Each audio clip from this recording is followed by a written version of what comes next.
We've got a bit of Paralives news to catch up on, don't we? Oh, you don't know what Paralives is? Well, you're in luck because you're about to be introduced to a really cool game. Paralives is an upcoming open-world dollhouse life simulation game that's in early development. It's being made by a small team of developers. The build tools look amazing, and so does the character creator tools. So far, from what we've seen, live mode is really shaping up to be something special as well. If you want to learn more about Paralives, please visit their website, particularly their development page, Patreon, or their social media accounts. All of that is linked in the video description if you want to check it out.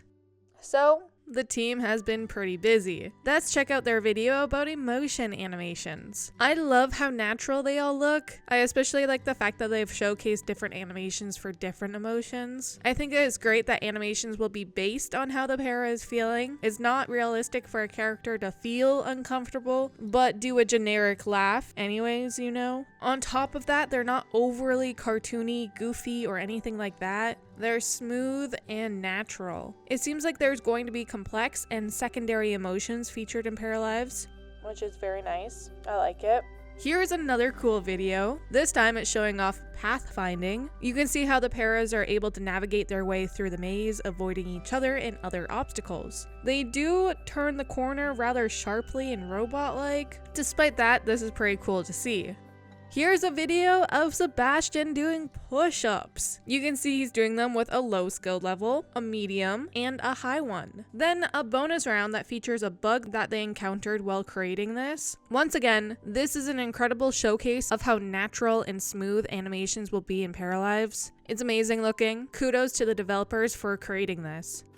Now, let's see the community voted questions for the December dev chats. These questions are the ones that got the most votes during the actual dev chat. 2023 sounds like an exciting year for Paralives. In fact, there are many things the developers want to work on, including getting the basics of live mode set up so they can test out the whole game, mass-produce music and sound effects, have enough Paramaker assets so they can create various parafolk, getting more into personalities, relationships, and pets. That does sound like a good year indeed.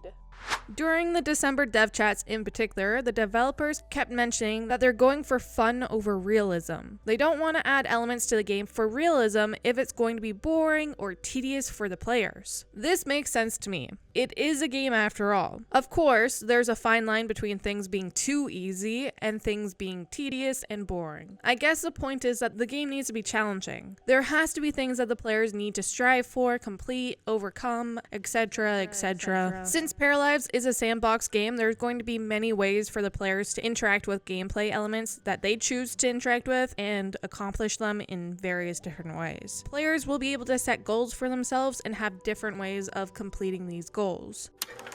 Let's move on to general questions. Nature sounds will be customizable in Paralives. This is due to the fact that players will have access to the audio tracks. As of right now, the plan is to split the ambient sounds into two areas. 2D, no specific source, triggers in a specific area, and 3D, a specific asset that is the source. That means, for example, if you want to add 2D cricket sounds to the beach, you're going to go to the beach area in the audio system and add the cricket's loops container. If you want to remove the 3D owl sounds from the trees, you go to the trees asset and remove the owl audio trigger.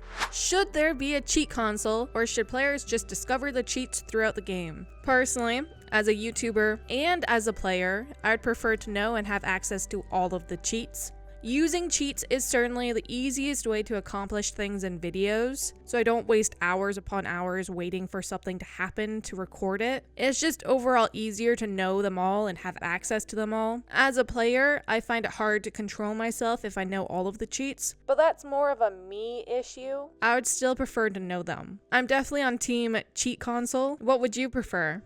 Normally, I wouldn't include something like this in the video since it's not giving us any new information. However, I am putting it here so that all of you can see the amazing things being shared privately on Patreon. Isn't this para just absolutely stunning? I love the different hair colors. So cute.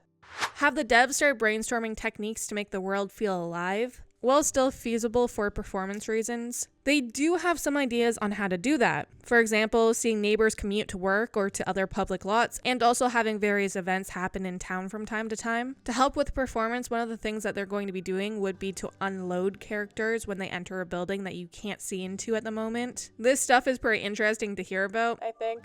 Will there be a way to protect recessive genes from extinction? There won't be, because the genes aren't going extinct. That data will stay in your game. It's not going away, despite the fact that they might not be displayed as much as the dominant genes in your paras. Recessive genes might stay hidden in the population for a while, but it's still present. The only way a recessive gene goes extinct is if the last para carrying it dies or doesn't reproduce. Even then, randomized townies will make it hard for any gene to disappear fully. You know what I mean, Jellybean?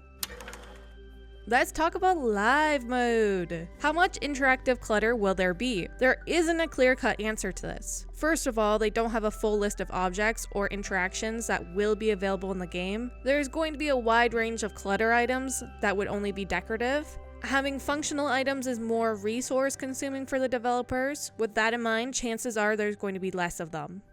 Chores are the bane of my existence. In real life. In a life simulation game, they're just a thing that my character does because I'm forcing them to.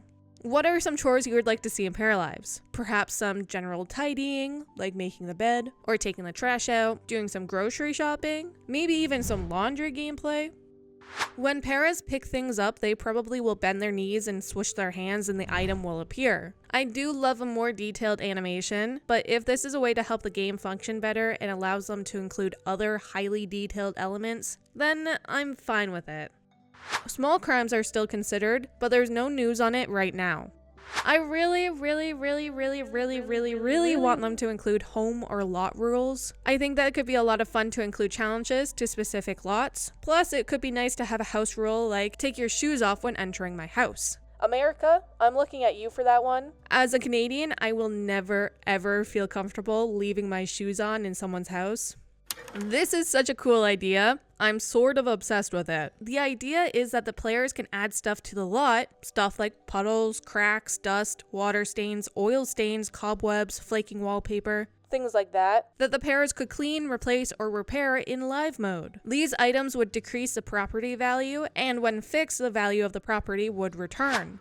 Patterns will not be resizable. That means you will not be able to make the stripes larger or anything like that. Hopefully, there will be enough patterns so that this isn't an issue. There might be blinds. And when I say might, I mean most likely. Maybe at some point they could have the functionality to open or close, but most likely that won't be the case at launch, if that function ever actually does get included. World editing will be a feature that comes during early access. At the moment, they're not focused on the Create a World tools. It will be possible to share towns through the Steam Workshop. Before the Create a Town tools are released, wait, can someone clarify if it's Create a Town or Create a World? It won't be possible to edit lots. When those tools are included, it'll be possible to tweak lots as you could tweak houses. I would love to be able to change the light bulb color. I think it helps make spaces feel different. You know what I mean? I like having white natural light for overhead lights and then warm tones for lamps. This is not something that's planned at the moment. Next, we have a few art-related questions, answers, and ideas. I hope that they include doors that have different colors on either side. They're perfect for a front door of a house. Thankfully, the team is looking into this. They're still brainstorming on how to make the world of Paralives feel alive and full. Things like having empty cars driving around or parked throughout the city and adding flocks of birds and other visual effects would help create the illusion of a full world. Technically, the buildings that will be used for rabbit holes like work or school would be shells, although it's too early to know if they're adding other shells throughout the town to make it feel like there's more houses and people that live there. Will there be decorations on the roads based on the season or town events? It's a bit early to confirm that, but it would be pretty cool. For the hair recoloration, they've created a mask that indicates which areas are recolorable. Most of the time, it's the root, middle, and tips of the hair. You can choose if you want gray hair in one of those areas. I've been loving how much info and videos the Paralives team has been posting recently. It feels like almost every week there's something new to share publicly. What have you been excited about recently in regards to Paralives? Thank you for being here with me. I appreciate you. Here's to hoping we get a longer video from Paralives in the near future. Thank you again. Until next time, bye!